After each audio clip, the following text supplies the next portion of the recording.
Okay, we're here with Coach Hoiberg. I'll start with questions. I'll start with Robin Washington.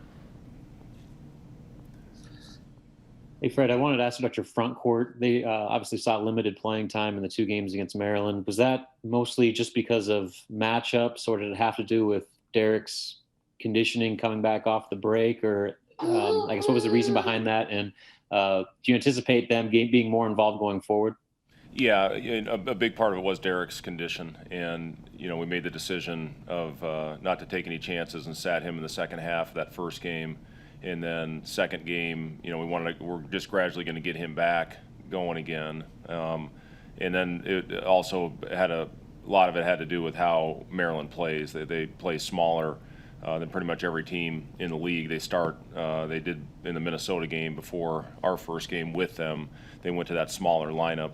So that had something to do with it as well. But yeah, they're going to have to be a big part. All 3 of those guys are going to have to be ready. We're playing, I think, as good a big as any in the country tomorrow with Williams and then Edey off the bench. They just pose so many problems. They throw it into them most possessions, and we're going to have all 3 of those guys ready to come in. Just keep fresh bodies on them to try to slow them down as much as we can. Chris Bassett.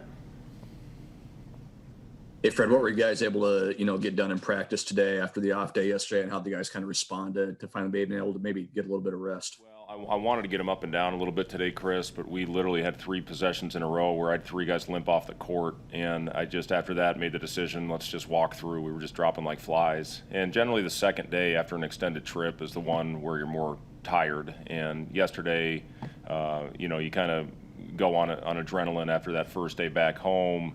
And then the second day, that's when it hits you. So we got him up. We got a really good sweat early in practice. But when we put our scout in and the game plan in, generally when we go live and get him up and down a little bit more, we just weren't able to do that because of a couple little things. Not that any of them have to sit out tomorrow, but literally 3 straight plays, I had guys limp off the court. So, we just made the decision to put the game plan, walk through it, and we'll get an opportunity to get a sweat tomorrow at noon before the 4:30 tip. And hopefully have our legs. That's going to be as important as any in this stretch that we're going to have coming up, is to try to keep them as fresh as possible. Sam McEwen. Hey, Fred. We can all kind of see that Eduardo Andre as a player is developing, in front of our eyes in terms of his, skill set and his awareness on the court. What have you liked about the work that he's done maybe over the last 2 to 3 weeks? Well, I'm really proud of Eduardo, for working on his game and spending a lot of extra time in the gym, working on his finishes, working on his conditioning. We put him on the scout team to where he's playing the other teams. Most teams in this league have a great big, so he's getting a lot of touches in that type of setting, and I think it's helped him. I think it's helped with his conditioning. You have the first team guard it, second team guard it, and you're getting every rep. And I think that has really helped Eduardo with conditioning, learning the league of what bigs are going to do. And then when he gets in the game, he should know because he's learning all the plays as we put the scout in. So, the thing I really like about him, Sam, is how he's running the floor. He's doing a great job getting up and down. He's setting screens. He's rolling to the rim. I think our shooters have benefited because of Eduardo's commitment to rolling to the basket. And then he's made some really nice passes. We've done a good job loosening teams up a little bit with Derek flashing to the high post with Eduardo, and they've made good reads and good passes off of it. So I think Eduardo's got a chance with his physical tools to be special, and I've said that since we got him.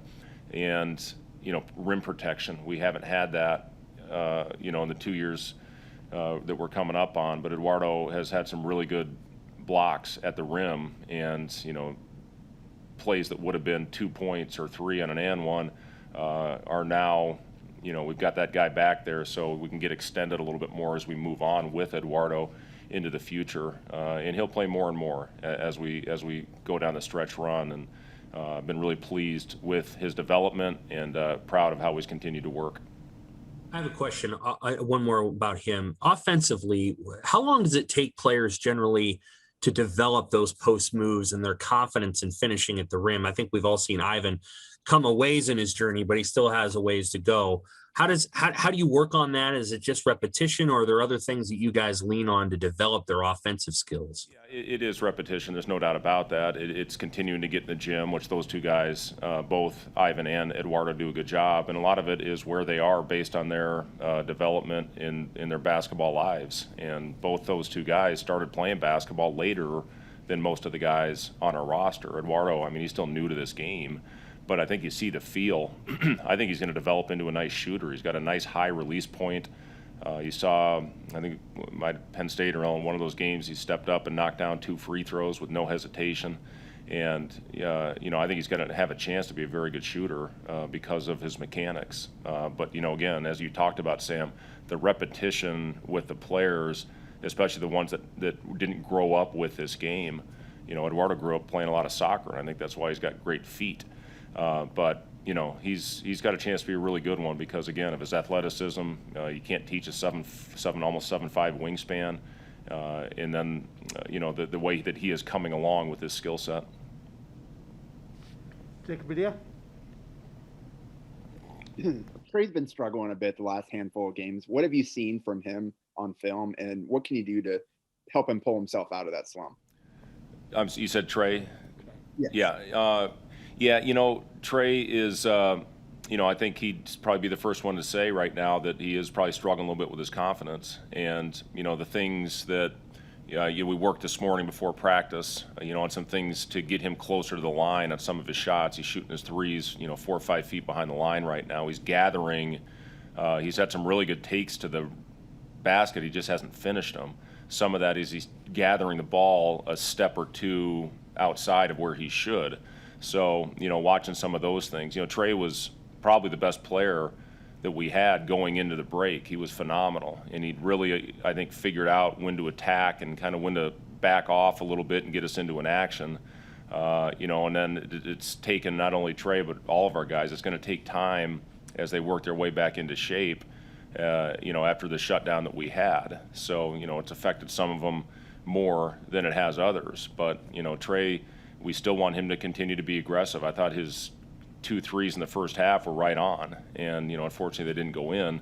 So I think he was almost 45% from 3-point line before the shutdown happened. So it's just getting that rhythm back, having a game where he sees the ball go through the hoop, and hopefully getting some confidence back.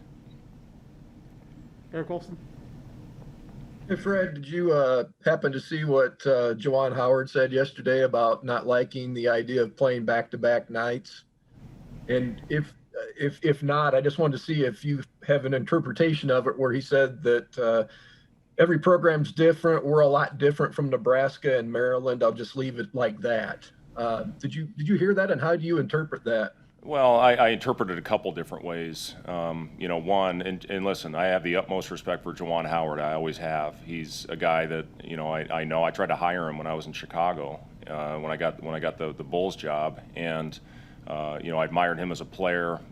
He's doing obviously unbelievable things at Michigan, but I said it the other night after the game. Our programs are in 2 completely different places right now. We're in a beginning stages of a rebuild, and he's right now a team that's going to compete for a championship. So for us, these games are all very meaningful for the development of our players. You've seen what it's done for Eduardo, to get more action in more games. So to me, the more games we can play, the better it's going to be. Now, the one thing I don't want is for it to affect long-term health. And we talk to our training staff and our medical staff about that, and try to make sure that the guys, make it through these last however many games we're going to play, on what the Big Ten gives us. But it's important for us to get games where our guys can continue to develop and get opportunity. The other thing, I can't say I blame what they're trying to do over there, and the last thing I'd say is, for me, I'm going to talk about what's best for our program. And, I would hope all the other coaches would do the same thing. Thank you. Tom Chattel? Hey, Fred, I want to ask you about fans. It's been a crazy year, obviously. What's it been like in a lot of these arenas that are just empty? And How much do you miss the fans this year? Well, yeah, I mean, it's obviously our league has the best fan bases in the country, and you know, to play in an empty arena, I mean, a big part of playing at Nebraska is the great fan support that you have, and you see it all across the board in every sport. You know, our arenas are full, our stadiums are full. You know, and it's an unbelievable atmosphere. You know, especially as hopefully we get it going in the next couple years. You know, it's going to be electric in our arena, and hopefully we get back to that. Hopefully next year's normal. Hopefully this vaccine does great things and gets the fans back in the seats at full capacity.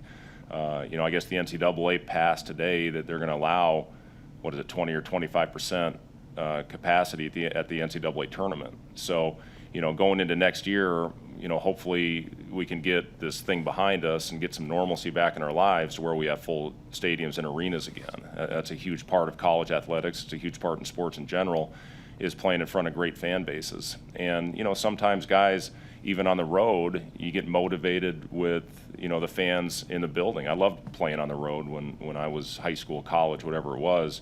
You can use all that stuff as motivation. So it's been tough, Tom, but it's the same for everybody. It's not like somebody has an advantage more than somebody else because there's no fans. There's a couple of conferences that are allowing a little bit, 1,200 or 1,500, 2,000, whatever it is. But the Big Ten has made the decision to not allow anybody in the building besides families, and some schools don't even allow that.